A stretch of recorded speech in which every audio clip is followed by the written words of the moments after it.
जय Malhar news चॅनलच्या सर्व प्रेक्षकांना सपना चौधरीचा नमस्कार। सर्व देशात आजपासून नव्याने झालेल्या कायद्यातील बदल, त्या कायद्याची माहिती देण्यासाठी नंदुरबार जिल्हा पोलीस प्रशासनातर्फे आज नंदुरबार जिल्ह्यासह शहरातील सर्वसामान्य नागरिक, पत्रकार, वकील, सामाजिक कार्यकर्ते तसेच सुजाण नागरिक व विद्यार्थ्यांची जिल्हा पोलीस अधीक्षक कार्यालयाच्या संवाद सभागृहात या कार्यशाळेचे आयोजन करण्यात आले होते।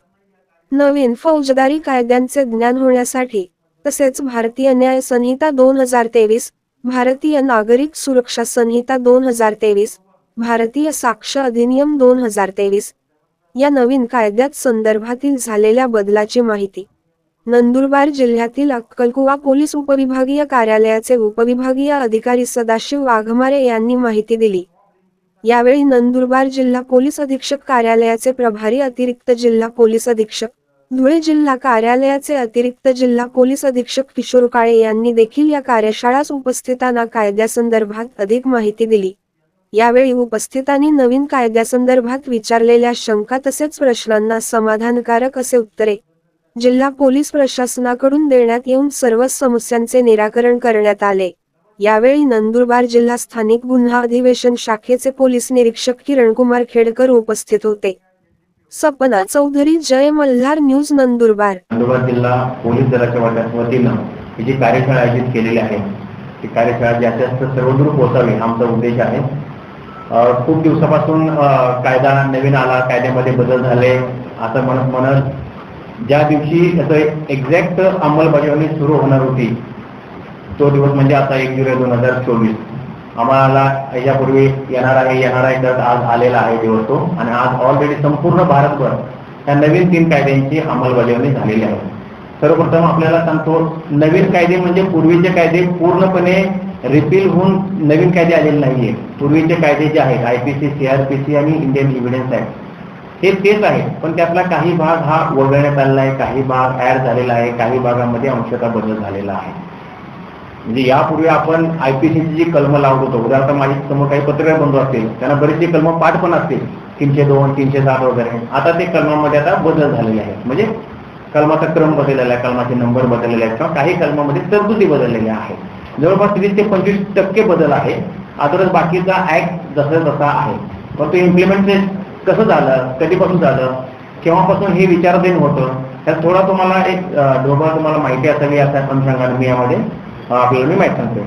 आता IPC भारतीय दंड संहिता 1860 म्हणजे जवळपास 160 ते 164 वर्ष झाली या कायद्याला, जे IPC म्हणतो किंवा भारतीय दंड संहिता म्हणतो। CRPC 1973 आणि इंडियन एव्हिडन्स ऍक्ट म्हणजे भारतीय साक्ष पुरावा कायदा 1872 म्हणजे प्रदीर्घ कालावधीपासून चालत आलेले हे कायदे आहेत। कायदे त्या काळात बनले, कोणाच्या काळात बनले, इंग्रजांच्या काळात बनले, परंतु त्यावेळी आधुनिक तंत्रज्ञान नव्हतं किंवा गुन्हे करण्याच्या पद्धती त्यावेळेच्या आणि आजच्या खूपच फरक आहे।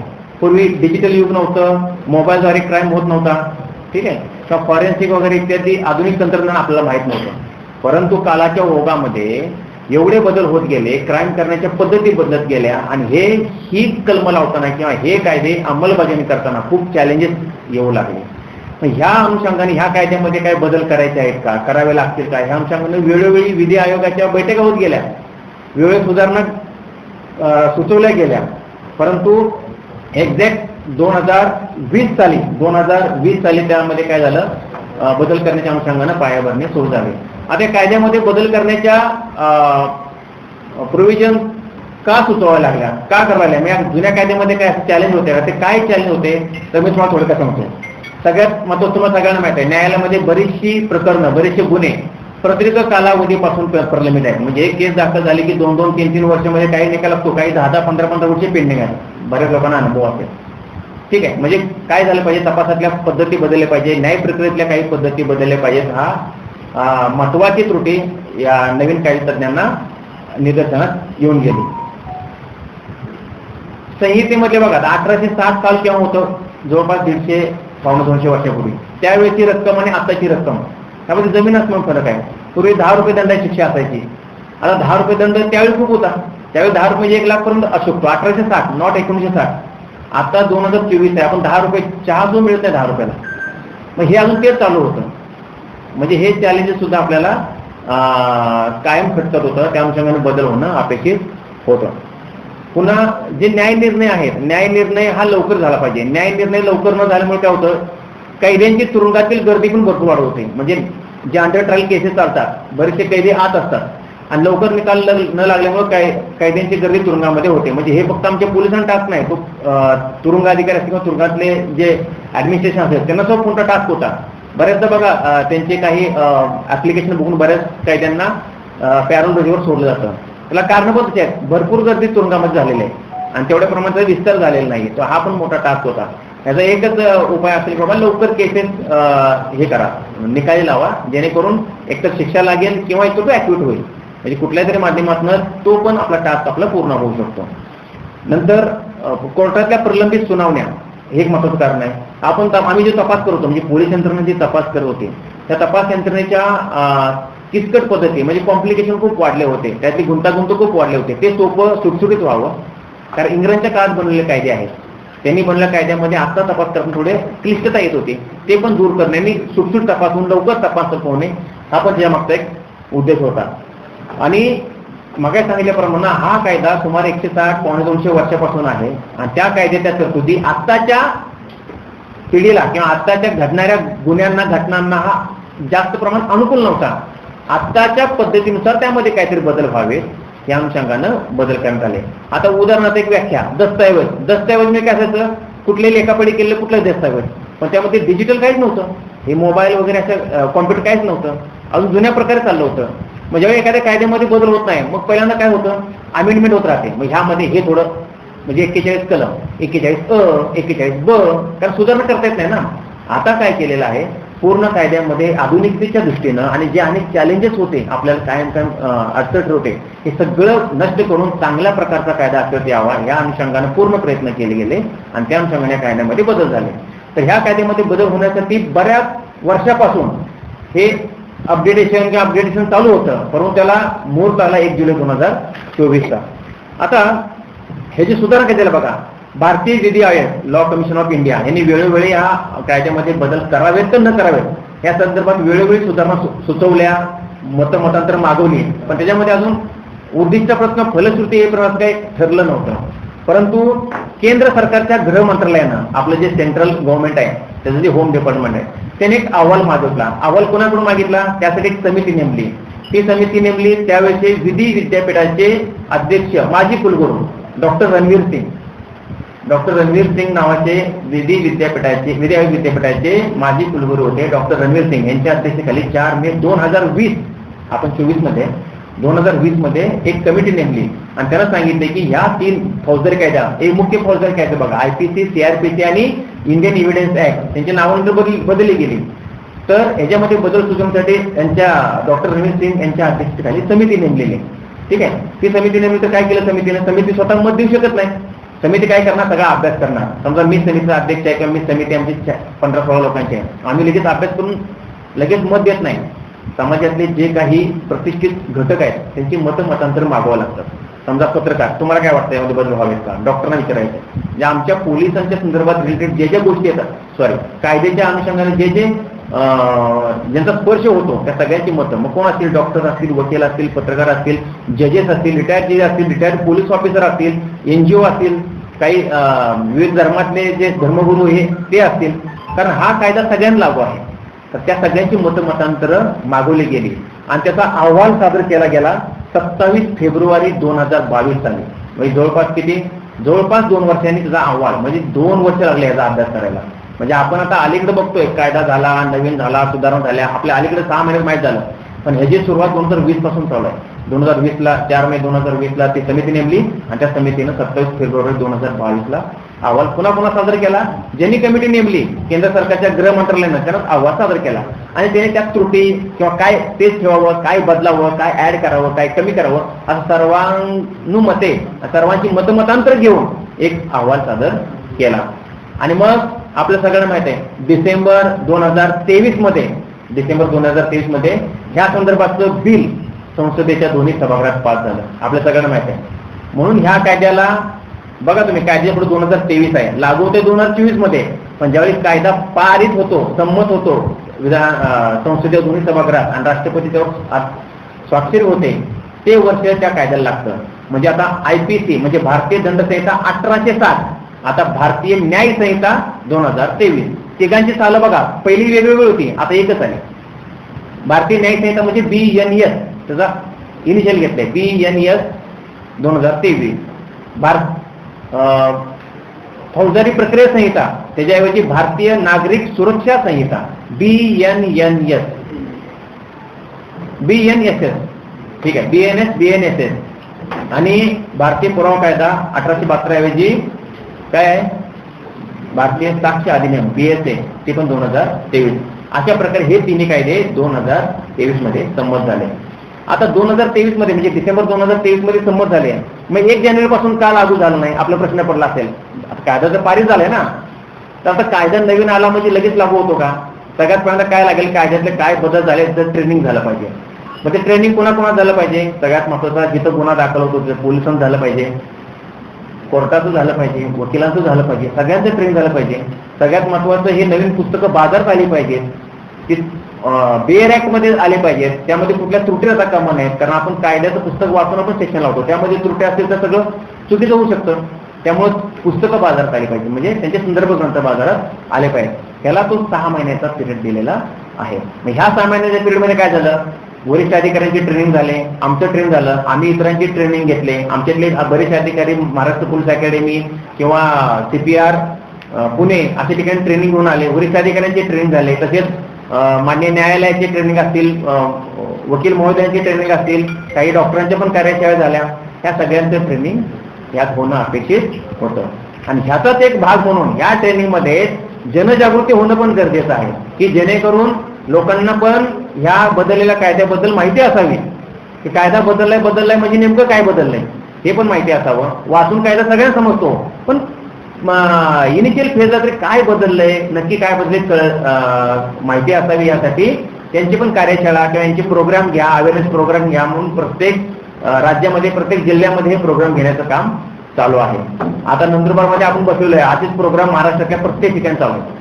आणि कोणाला पहिल्यांदा ट्रेनिंग द्यायचं की समाजातले जे प्रतिष्ठित घटक आहे, की ज्यांचा संबंध समाजातल्या विविध लोकांशी असतो. म्हणजे समजा ही एक व्यक्ती आहे XYZ, तर हे लोक समाजामध्ये 10 लोकांना 100 लोक सांगू शकतात की बाबा असे कायद्यात बदल झालेत वगैरे वगैरे, असे चेंजेस झालेले आहेत.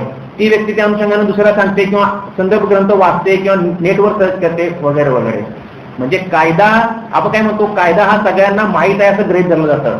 आज मी समजा ह्यांच्यावर एखादा गुन्हा दाखल केला, त्याने असं म्हणत नाही मला बदललेला कायदा माहीत नव्हता, कारण ह्याचं नोटिफिकेशन केव्हापासून निघालं सगळ्यांना माहित आहे. येऊन तुम्हाला पत्रकार बंधूंना माहित असेल किंवा सर्वसामान्य किंवा प्रत्यक्ष नागरिक माहित असेल, त्या कायद्यामध्ये जेव्हा बदल होत गेले त्यावेळी त्यामध्ये एक कलम आहे बघा, अविचाराने अपघात घडून मृत्यू घडून आणणे, त्याला 10 वर्ष शिक्षा झाली होती. आणि त्यामुळे ट्रक चालकाने स्ट्राईक केला होता. आणि त्यावेळी असं स्टेटमेंट केलं होतं त्यांच्या वतीनं, त्यांच्या संघटनेच्या वतीनं किंवा त्यांच्या ॲडव्होकेट वतीनं, जर असे निकाल लागायला लागले म्हणजे 10 वर्ष शिक्षा, तर बरेचसे ट्रक चालक हे संपावर जातील आणि बरेचसे ट्रक किंवा मोठमोठे वाहतुकीच्या गाड्या तुम्हाला रस्त्यावर कुठे दिसणार नाही. ठीक आहे, ते संपाच्या माध्यमातून ते बोलले असतील, तो वेगळा नाही. पण तो पण काय होता, एक त्याचा भाग होता. म्हणजे त्यांना पण जाणवलं की हे सेक्शन लावायला नको, हार्श होईल आणि आपल्याला त्याचा म्हणजे खूपच आपल्याला सफर करावं लागेल. मग त्या अनुषंगानं काय झालं, त्या कायद्यातलं म्हणजे कलम ते 106 आहे, 107 ला जो 3 आहे, 107 ला 2 ते तात्पुरतं स्थगित केलेलं आहे.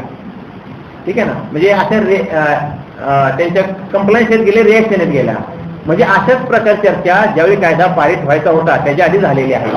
फक्त ह्याच्यामध्ये त्यांनी कुठल्या तरी अभ्यासू किंवा कायदे तज्ञांनी सांगितलं असलं की बाबा की अपघाती जे निधन होतं व्यक्तीचं 302 मध्ये आपण जन्मठेप शिक्षा देतो आणि अपघाती मृत्यू झाले की 2 वर्ष शिक्षा आहे, त्यात पण मृत्यू झालेला आहे. त्या अनुषंगाने थोडं त्यांनी 10 वर्ष शिक्षा ठेवली होती. सांगायचा उद्देश हा, तर हे कायदे सर्वांना माहीत असणं असं कायदाच सांगतो की सगळ्यांना कायदा माहीत असला पाहिजे.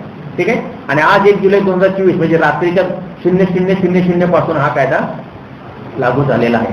त्यामुळे इथून पुढे सर्वांनी तुमच्यावर IPC 302, IPC 307 आता हे थोडंसं विस्मरण घालून द्यायचं, अंडू करायचं. आता इथून पुढे BNS, BNSS आणि BSA हे 3 लक्षात ठेवायचं. ऍक्च्युअली तुमचा संबंध हा BNSS होतो. BNSS म्हणजे ही फौजदारी प्रक्रिया येते, प्रोसिजर पार्ट आहे, तो आमच्या संदर्भात आहे, आमच्या कोर्टासंदर्भात. आणि BHA म्हणजे साक्ष, ती पण कोर्टासंदर्भात आमच्या संदर्भात आहे. मग तुमच्याशी रिलेटेड आहे तो BNS म्हणजे भारतीय न्याय संहिता, म्हणजे IPC कलम, कुठली कलम लावले तुम्ही म्हणता ना काय सेक्शन लावलंय, तर ते BNS जे 1 नंबरचं दिसतंय ते. आता नवीन कायद्यामध्ये बदल झाला म्हणजे नेमका काय झाला मी थोडक्यात सांगतो. नवीन कायद्यामध्ये पूर्वी 23 प्रकरणं होती, आता 20 प्रकरणं आहेत. पूर्वी 511 कलम होती. कोणाला तरी माहित असेल, कधी अभ्यास केला असेल तर, लॉचा अभ्यास केला असेल तर पूर्वी 511 कलम होती, आता 358 कलम झाली. आता तुम्हाला असं वाटेल की कलम कमी झालेत का, तर कलम कमी नाही झालेली. तर काय झालेलं आहे, बरीचशी कलम ही मूळ कलमामध्ये मर्ज झाले. उदाहरणार्थ उदाहरणार्थ 41, 42, 43, 44, 45, 46, 47, 48, 50 अशी 10 कलम पूर्वीच्यात असतील. आता काय झाले, 41(1), 41(2), 41(3), सेक्शन एकच 41, पण आपल्याला ते सब सेक्शन केल्यामुळं संख्या कमी दिसते. अदरवाईज कुठलाही ऍक्ट किंवा ह्या ऍक्टमध्ये कलम कमी झालेली नाहीये, आपल्याला माहिती असावं. ठीक आहे. आता एक ढोबळमानानं जो अभ्यास केला गेला, ह्या एकूण IPC मधली मूळचा IPC 30 कलमामध्ये शिक्षा वाढवलेली आहे. म्हणजे पूर्वीच्या शिक्षेपेक्षा आता ते शिक्षा वाढवलेली आहे 30 कलमामध्ये. आता 30 कलम कोणती वगैरे तुम्हाला अभ्यास करावा लागेल. ठीक आहे, किंवा वाचावं लागेल. 83 कलमामध्ये द्रव्यदंड वाढवलेला आहे. जो द्रव्यदंड असतो, शिक्षा स्वरूप माहिती आहे ना आपल्या, एक तर शिक्षा किंवा द्रव्यदंड असतं, म्हणजे त्याला पेनल्टी. तो द्रव्यदंड 83 कलमामध्ये वाढवलेला आहे. 23 कलमामध्ये शिक्षा कमी केलेली आहे. 100 कलम मूळ कलमामध्ये समाविष्ट करण्यात आलेले आहे. म्हणजे 100 कलम त्याला मर्ज करणे म्हणतो आपण, मर्ज करण्यात आलेली आहेत. आता 12 कलम पूर्णतः नव्यानं वाढवलेत. 12 कलम पूर्ण नव्यानं वाढवलेत आणि 12 कलम मूळची कमी केलेली आहे. हा थोडक्यात झालेला हा महत्वाचा बदल आहे. डिटेल वगैरे आता ते कम्पेरेटिव्ह चार्ट आहे बघा, बऱ्यांना आता ग्रुपवर आला असेल, पूर्वी सेक्शन कोणतं होतं, आता सेक्शन कोणतं आहे, हे बऱ्यापैकी आहे. आणि असं चार्ट आहे का, हे चार्ट वाचलं ना सगळ्यांना समजतं पूर्वी सेक्शन कोणतं होतं, आता सेक्शन कोणतं आहे. त्यामुळे आता पूर्वीचे सेक्शन लावले जाणारच नाही. इव्हन जे गुन्हे दाखल होताना ज्या गुन्ह्यामध्ये फिडिंग होतं, बऱ्याच लोकांना माहित आहे का नाही मला माहित नाही, पण CCTNS क्राईम अँड क्रिमिनल, हा बोल ना करे, crime and criminal tracking network system, जी आमची सिस्टीम आहे CCTNS, त्याच्यामध्ये गुन्हे फिडिंग होत असताना त्याच्यामध्ये अपडेटेशन असणं गरजेचं आहे. आणि ते ऑलरेडी झालेलं आहे. आज रात्रीपासून त्याच्यावर कामकाज चालू आहे. त्यामुळं कायद्यात बदल झालेला आहे. आजच्या दिवसापासून इतक्या 150-150 वर्षापासून चाललेल्या कायद्यामध्ये बदल होऊन नवीन कलमान्वये आता गुन्हे दाखल करण्याची प्रोसिजर आज रात्री 12 पासून ऑलरेडी सुरू झालेली आहे. त्यामुळे प्रत्येक गोष्ट व्हेरीफाय करून नवीन कलम व्यवस्थित व्हेरीफाय करून लावणं काम चालू आहे. त्याला आम्हाला सुद्धा अंगवळणी पडायला जवळपास महिना लागणार आहे, महिना 2 महिने पण लागतील. कारण जे आतापर्यंत डोक्यात आलेलं आहे, जे डोक्यात बसलेलं आहे, अजूनही आम्ही नवीन, मी स्वतः हे जे 10 ट्रेनिंग दिलेले आहे, तरी मला अजून ते 302 आणि 103 अजून मला जमले नव्हते. ठीक आहे ना, जोपर्यंत रुळत नाही तोपर्यंत तुमच्या डोक्यात आपलं ते फिट बसणार नाही. तर अशा प्रकारे ह्या कायद्यांची जनजागृती आणि इतर काही महत्वाचं बदल आहेत ते लोकांपर्यंत पोहोचण्यासाठी ह्या कार्यक्रमाचं आपण आयोजन केलं होतं. मॉब लिंचिंगचे मध्ये बरेचसे प्रकार घडले होते बघा. रायनपाडा असेल, पालघर असेल, तर त्याला वेगळं काय कलम होतं, आपण 302 लावायचो किंवा राईट सेक्शन लावायचं. तर मॉब लिंचिंगला पण सेपरेट सेक्शन आलेलं आहे. दुसरं आतंकवादी कृत्य, आतंकवादी कृत्याला पण आपण ह्यामध्ये सेक्शन वाढवण्यात आलेलं आहे. भारताबाहेरून चितवणी देणे सगळ्यांना माहित आहे. 2 गटामध्ये भांडणं चालले, तिथून चितवणी देतोय, तू कशाला ऍक्टर आहे, सोडू नको, त्याला मार. स्वतः त्यात सहभाग व्हायचं नाही, बाहेर राहून मोबाईलवरनं फोनवरनं, बरोबर ना. हे सेक्शन पहिले होते. भारताच्या बाहेर राहून चितवणी देणे हा सेक्शन नव्हता. आणि बरेचसे प्रकार यापूर्वीच्या दंगली किंवा इतर काही बॉम्बस्फोट घटना घडलेल्या आहेत, तर ह्या अंशांना होत्या. तर ते सेक्शन पूर्वीच्या मध्ये इन्क्लूड नव्हतं. 1860 साली ते नव्याने इन्क्लूड केलेलं आहे. किंवा बऱ्यापैकी घटना अशा घडत बघा, जे क्रिमिनल लोक आहेत, जे स्वतः गुन्हे करत नव्हते, लहान मुलांना गुन्हे करण्यासाठी प्रवृत्त करायचे. कारण त्यांना माहिती आहे जुवेनाइल मध्ये बेल होऊन जातो. ठीक आहे ना. आता ते बदल झालेले आहे. लहान मुलाला एखाद्या गुन्ह्यामध्ये तुम्ही जर इन्व्हॉल्व्ह करत असाल किंवा त्याच्याकडून गुन्हा घडवून आणत असाल, तर त्या व्यक्तीला पण तेवढीच शिक्षा होते त्या गुन्ह्यामध्ये आहे. त्यामुळे तो व्यक्ती पण सुटणार नाही त्यामध्ये. ते पण नवीन शिक्षा कलम वाढलेलं आहे. आणि आणखीन एक महत्त्वाचं शिक्षण वाढवलेलं आहे. एखादी महिला जरी 18+ असेल आणि तिला लग्नात आमिष किंवा इतर आमिष दाखवून जर रेप झाला, भले कन्सेंट असली, तरी तो व्यक्ती आरोपी आहे. असे बरेचसे चेंजेस होत गेले. पण ते एकूण चेंजेस होताना काय झालेलं आहे, गुन्ह्यामध्ये कंटेंटमध्ये थोडा बदल झालेला आहे. पूर्वीचे कंटेंट नव्हते, थोडे ऍड केलेले आहे. काही सेक्शन नवीन वाढलेले आहेत, काही सेक्शन पूर्वीचे जे कामाचे नाहीत ते वगळलेले आहेत. बरेचसे कलम हे मर्ज झालेले आहेत, बरेचसे कलम हे स्प्लिट झालेले आहेत आणि नव्याने काही कलम वाढून चालले आहेत. तर अशा प्रकारे 1 जुलै 2024 म्हणजे आजपासून या संपूर्ण प्रक्रियेचं, या तिन्ही कायद्यांच्या प्रक्रियेच्या आजपासून अंमलबजावणी होत आहे, सुरू झालेली आहे ऑलरेडी. आणि समाजातल्या प्रत्येक घटकापर्यंत सुद्धा माहीत व्हावं की आजपासून नवीन कायद्याची, यातल्या बदलाची आणि काळानुरूप जे जे काही आपल्याला ऍक्सेप्ट करायचे आहे, अडॉप्ट करायचे आहे, त्याची आजपासून सुरुवात झालेली आहे. तर या अनुषंगानं जे ढोबळ मांडणं मला सांगायचं होतं ते मी सांगितलेलं आहे. हे करत असताना फौजदारी प्रक्रिया संहिता जी होती पूर्वीची, आता BNSS कोर्टाची प्रक्रिया पण बदललेली आहे. म्हणजे आज जर गुन्हा दाखल झाला, तुम्हाला माहिती आहे BNS प्रमाण दाखल होईल. काल रात्री 12 वाजायच्या आत, रात्री 12 वाजता म्हणजे आज रात्री 12 वाजता 11:59 किंवा रात्री 23:59 जो गुन्हा दाखल होईल तो IPC प्रमाण दाखल झाला असेल. माझं पण समज आहे ना, आज इथून पुढे BNS प्रमाण दाखल होईल. आता अजून तुम्हाला सांगायचं आहे, 358 नंबरचं कलम आहे. ह्यात असं सांगतं IPC या 1 जुलैपासून संपुष्टात आलेला आहे. बघा, IPC संपुष्टात आला आणि नवीन BNS 2023 लागू झाला. परंतु पूर्वीची IPC प्रकरणं, समजा पूर्वीचे गुन्हे दाखल झालेले 302, 307 त्यांचे कुठले गुन्हे आहेत, ते शिक्षा माफ आहे का? नाही. तर पूर्वीचे दाखल झालेले गुन्हे किंवा ज्या शिक्षा होतील, जी प्रक्रिया होईल ते IPC प्रमाणच होईल, नवीन प्रमाण होणार नाही. म्हणजे आजपासून जो गुन्हा दाखल होईल तोच नवीन प्रक्रियेप्रमाणे सुरू होईल. त्याला शिक्षा 10 वर्ष असेल, नवीन मग त्याला 5 वर्ष असेल तर त्याला शिक्षा ही 10 वर्षाप्रमाणेच होईल. हे लक्षात ठेवा, हा महत्त्वाचा बदल आहे. नाही तर बदल नवीन कायदा बदलला, आता माझ्या बऱ्यापैकी शिक्षा कमी होतील, असं होणार नाही. कायदा बदललेला असला तरी पूर्वीचा कायदा लगेच संपुष्टात आलेला नाहीये. ठीक आहे. तर आजपासून जे कलम लागतील किंवा आजपासून जे गुन्हे दाखल होतील ह्या सगळ्याला, किंवा असं नाही आजपासून घडलं तर BNS लागेल. समजा घटना परवाची आहे, पण दाखल करायला माणूस आज आलाय तरी BNS प्रमाण लागेल. कारण रजिस्ट्रेशन केव्हा होतं ते महत्वाचं. कधी कधी 420चे गुन्हे 2-2 वर्षापूर्वी असतात. कधी कधी एखादी महिला घाबरून तक्रार द्यायला येत नाही, 1-1 महिना 2-2 महिना, बरोबर ना. याचा अर्थ असा आहे का ते जुन्या प्रमाण दाखल व्हायला पाहिजे? नाहीये. कारण आता दाखल होण्याची प्रक्रिया जे CCTVS आहे त्यामुळे तुम्हाला IPC सापडणच नाही. आता सगळं BNS प्रमाणच आता लागू होणार आहे. तर हे महत्वाचे बदल आहेत. कोर्टाच्या प्रोसिजरमध्ये बदल आहे, तपास यंत्रणामध्ये बदल आहे, तपासातल्या त्रुटी कमी करून जास्त आधुनिकतेचा वापर झालेला आहे. प्रत्येक ठिकाणी आता फॉरेन्सिक व्हॅन आम्हाला पाठवायची आहे, फॉरेन्सिक युनिट पाठवायचं आहे. हा एक महत्वाचा बदल झालेला आहे. कोर्टाला सुद्धा लिमिटेशन आले की ट्रायल किती दिवसात संपवावी, तपास आम्ही किती दिवसात संपवावा, पूर्वीच्या असे किती दिवसात पाठवावं, हे सगळ्यात एक स्केलेटन आखून दिलेलं आहे, कोर्टानंच लागू केलेलं आहे. पूर्वी अटक करताना बेड्या वापरायला परवानगी नव्हती आम्हाला, आता परवानगी आहे, कायद्यामध्ये आलेला आहे आता. ठीक आहे. हे किरकोळ महत्वाचे बदल तुम्हाला मी सांगितले आहे. तसा बदल म्हणतो भरपूर नोट्स मी घेऊनच करत असतो, तुम्हाला वाचून दाखवावं लागेल, तेवढं तुम्हाला सांगायची इतक्यात गरज नाहीये. एकच लक्षात ठेवा, फक्त कायद्यामध्ये बदल झालेला आहे आणि हा कायदा प्रत्येकाला ऍक्सेप्ट आता केलाच पाहिजे आणि ह्याच्याच तरतुदी प्रत्येकाला अवलोकनात आणल्या गेल्या पाहिजे. मी किशोर काळे 40 धुळे. भारतीय दंड संहिता तसेच फौजदारी प्रक्रिया संहिता आणि एव्हिडन्स ऍक्ट म्हणजे राष्ट्रीय पुरावा अधिनियम आपण ज्याला म्हणायचं, साक्षी पुरावा अधिनियम, तर तिन्हीची फक्त नावच बदलली.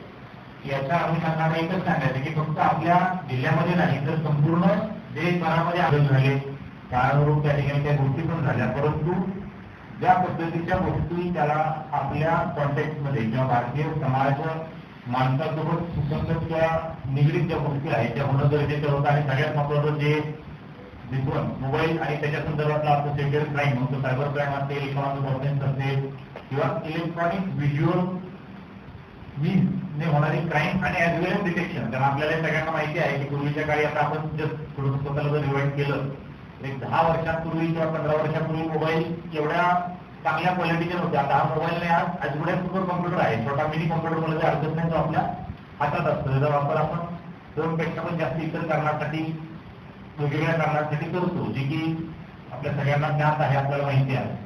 त्याच्यामुळे जे याच्यात बदल झाले, ज्याच्यामध्ये भारतीय न्याय संहिता असं नाव केलं गेलं, पूर्वी दंड संहिता असं नाव होतं. म्हणजे 3 त्याचा उद्देश आहे, म्हणजे दंडात्मक असा उद्देश आहे, तर याच्यामध्ये न्याय देणं हा उद्देश आहे, हे त्याच्यातून स्पष्ट होतंय. सोबतच दुसरा आहे BNSS म्हणजे भारतीय नागरिक सुरक्षा संहिता. म्हणजे नागरिकांची सुरक्षा करणं याला प्राधान्य द्यावं या उद्देशाने ते केलेलं आहे. आणि तिसरा आपला BSA भारतीय साक्ष अधिनियम. तर यात तसं पाहिलं तर फार काही बदल आहे. मूलभूत बदल मी म्हणणार म्हणजे जसं संविधान आहे, संविधानात कसा एक ढाचा आहे तसा कायद्याचा मूलभूत गाभा हा जरी तो असला तरी काळानुरूप जे बदल होणं गरजेचं आहे ते बदल त्याच्यामध्ये झालेले आहेत. महिलांसंदर्भात देखील त्यामध्ये काही ठराविक नवीन कलमांचा समावेश झालेला आहे. काही कलमांचं नॉमेनक्लेचर आपण ज्याला म्हणतो ते बदललेलं आहे. सगळ्यात महत्वाचं आपल्या सगळ्यांना माहिती असेल, महाराष्ट्रापुरतं बोलायचं झालं तर आपल्याकडं मकोका किंवा मोक्का आपण ज्याला म्हणतो म्हणजे Maharashtra control of organise crime act नावाचा एक ऍक्ट 1999 पासून आपल्याकडे स्पेशलाइज ऍक्ट आहे ज्याच्यामध्ये ऑर्गनाइज क्राईम डील करण्यासाठीच्या प्रोव्हिजन लेट डाऊन केलेल्या आहेत. तर तशा प्रोव्हिजन या नवीन भारतीय न्याय संहितेमध्ये त्या ठिकाणी ऑलरेडी दिलेले आहेत. सोबतच दहशतवादी कृत्यांना निपटण्यासाठी किंवा त्याचा सामना करण्यासाठी UAPA ज्याला पूर्वी आपण म्हणजे अनलॉफुल ऍक्टिव्हिटीज प्रिव्हेंशन ऍक्ट त्या ऍक्टला पॅरलल प्रोव्हिजन त्या आपल्या आता भारतीय न्याय संहितेमध्ये ते आलेले आहेत. म्हणजे हे फक्त मी तुम्हाला बरोबरच सांगतो. इव्हन आपल्याला माहिती की बऱ्याच ठिकाणी ज्युवेनाईल म्हणजे बालक ज्याला आपण म्हणतो 18 वर्षाच्या आतील व्यक्ती जो आहे त्याला आपण ज्युवेनाईल कॉन्स्टिट्यूटिव्ह लॉ असं म्हणतो. तर ते ज्युवेनाईलचा वापर करून आपल्याला काय केलं जातं की बऱ्याच ठिकाणी अशा पद्धतीने काही गुन्हे घडतात किंवा घडवले पण जातात. हे आजच्या समाजाचं वास्तव आहे. त्यामुळे तशा पद्धतीच्या गुन्ह्यांना देखील त्या ठिकाणी दंडात्मक किंवा शिक्षात्मक तरतुदी दिलेल्या आहेत. आणि सगळ्यात महत्वाचं भारताबाहेर राहून भारतामध्ये जर एखादा अपराध किंवा एखादा गुन्हा करण्यासाठी प्रेरणा दिली किंवा अपप्रेरणा दिली तर त्यासाठी जसं आता आपल्या सगळ्यांना माहिती आहे दाऊद इब्राहिम म्हणले की नाव आपल्या सगळ्यांना माहिती असतं. कुठं दुबईला आहे, पाकिस्तानमध्ये वॉटेवर जे काय असेल आणि तिथं बसून तो हे करतो ते करतो वगैरे वगैरे. तर अशा प्रकारच्या गुन्ह्यांसाठी म्हणून ते नाव का घेतलं का तर ते आपल्या सगळ्यांना वेळ नव्हतं म्हणून मी घेतलं आपल्याला समजावं त्या उद्देशाने. तर अशा प्रकारच्या वेगवेगळ्या गोष्टींच्या अनुषंगानं हे केलेलं आहे. सगळ्यात महत्वाचं नागरिकांच्या दृष्टीनं जो स्वागताला बदल आहे.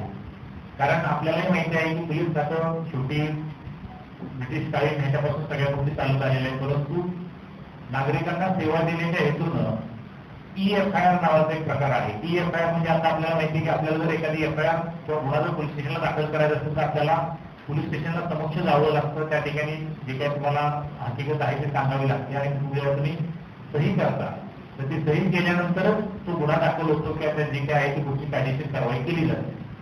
आता नागरिकांना एक सुविधा ऍडिशनली अशी उपलब्ध करून दिली गेलेली आहे की ज्याच्याद्वारे तुम्ही त्या पोलीस स्टेशनला ईमेलद्वारे किंवा मेसेजद्वारे किंवा कुठल्याही इलेक्ट्रॉनिक कम्युनिकेशनद्वारे जर का समजा एखादा गुन्हा घडल्याची जर माहिती दिली तर त्याला EFIR असं ट्रीट करून त्या गुन्ह्याचा तपास सुरू करावा असे डायरेक्शन आम्हाला आहेत.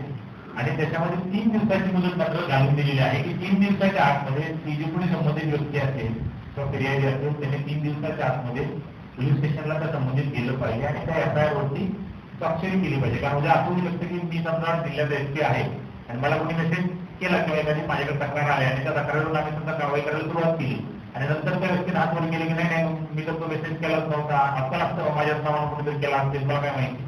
त्यामुळे त्याला 3 दिवसाची 72 तासाची मुदत दिलेली आहे.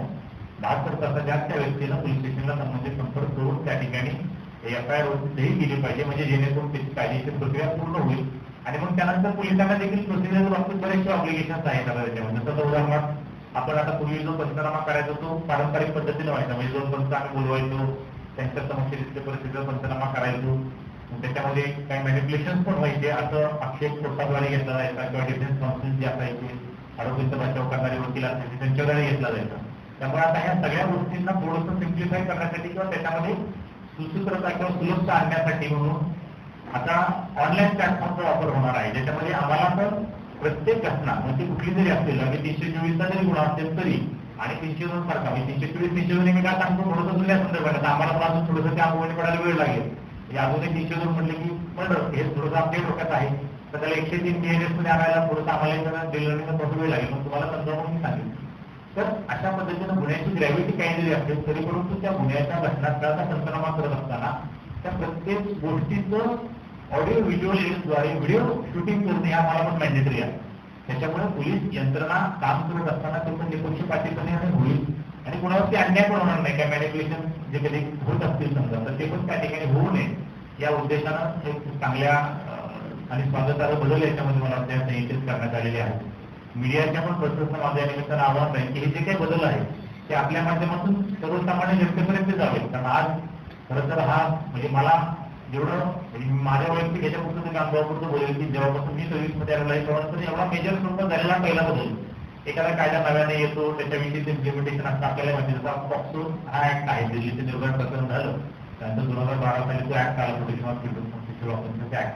तर तसेच काही घटना असतात त्याच्यामुळे जनमानसावरती त्या प्रभाव टाकणारे असतात आणि त्या अनुषंगानं राज्य शासनाला किंवा शासनाला असं वाटतं की याच्यामध्ये काही विशेष तरतुदी करणं गरजेचं आहे. तर त्या फक्त तेवढ्या पुरत्या असतात. मात्र हे फार म्हणजे बऱ्याच वर्षानंतर पहिल्यांदा असं होतंय की त्याच्यामध्ये पूर्णतः फौजदारी कायदे त्यात सिव्हिलचा काही समावेश नाही परंतु तीनही जे फौजदारी कायदे ज्याच्यावरती पोलीस प्रॉसिक्युशन ऍज वेल एज ज्युडिशियरी या सगळ्यांचं ज्याला आपण क्रिमिनल जस्टिस सिस्टम म्हणतो या सगळ्यांचं त्या क्रिमिनल जस्टिस सिस्टमचा जो मूलभूत गाभा आहे तो गाभा कायम ठेवून त्याच्यामध्ये कालानुरूप बदल करण्याचा प्रयत्न झालेला आहे. अर्थात ती सिस्टीम नवीन आघात होत असताना पोलीस असेल जजेस असतील किंवा वकील असतील या सगळ्यांसाठी आणि इव्हन सर्वसामान्य म्हणून आपण असू त्या सगळ्यांसाठी थोडंसं काही आव्हानात्मक काही गोष्टी राहतील. मात्र सगळ्याच गोष्टींचा अंतिम उद्देश हा आहे की काळानुरूप त्या बदल झाले पाहिजे ते आपण स्वीकारले पाहिजेत आणि त्याचा जो अंतिम उद्देश आहे मग त्याच्यामध्ये न्याय असेल सुरक्षा असेल ही नागरिकांना प्रदान करावी या संदर्भात इथूनच त्या गोष्टी झालेल्या आहेत. त्यामुळे आपण सगळ्यांनी मला असं वाटतं की त्याचं स्वागत करूयात आणि या माध्यमातून सर्वसामान्य नागरिकांना पण या गोष्टी त्यांच्यापर्यंत पोहोचल्या पाहिजेत. हाच आजच्या या वर्कशॉप असेल किंवा जे काय आपल्याला बोलवलेलं आहे त्याचा हेतू आहे. त्यामुळे मी त्यानिमित्तानं मीडियाच्या प्रशासनाला पण स्पर्धेचं आवाहन करतो की आपल्या माध्यमातून सर्वसामान्य जनतेच्या गोष्टी जवळल्यात आणि जे काही यातले बदल आहेत ते त्यांच्यापर्यंत पोहोचले तर त्यांना देखील ते कळतील आणि ह्या गोष्टींचा आपल्याला सगळ्यांना अवलंब करू. जर आपल्या बाबतीत किंवा आपण ज्या समाजामध्ये राहतो त्या बाबतीत जर कोणावरती काय अन्याय अत्याचार होत असेल तर त्याला देखील त्या ठिकाणी निराकरण त्याचं करण्याचं काम आपण सगळ्यांनी करूयात. आणि पोलीस अधीक्षक या नात्यानं त्या जबाबदारीच्या पदावर आहे या नात्यानं आपल्या सगळ्यांना देखील आश्वस्त करतो की या बदलांना सामोरे जायला नंदुरबार जिल्हा पोलीस सक्षम आहे. जे काही त्याच्या संदर्भातले टेक्निकल अपडेटेशन आहेत काल रात्री 8 वाजल्यापासून आपल्याकडे अगदी आज पहाटेपर्यंत सगळी प्रक्रिया सुरू आहे. आपण ते अपडेशन पण केलेले आहे आणि आता आपल्याकडे जी काय ऑनलाईन आपल्याकडे सिस्टीम आहे ज्याला आम्ही CCTMS म्हणतो म्हणजे crime and criminal network tracking system ती पण आपण अपडेट केलेली आहे. त्या अनुषंगाने आपण त्या नवीन बदलांना सामोरे जायला सुसज्ज आहोत तयार.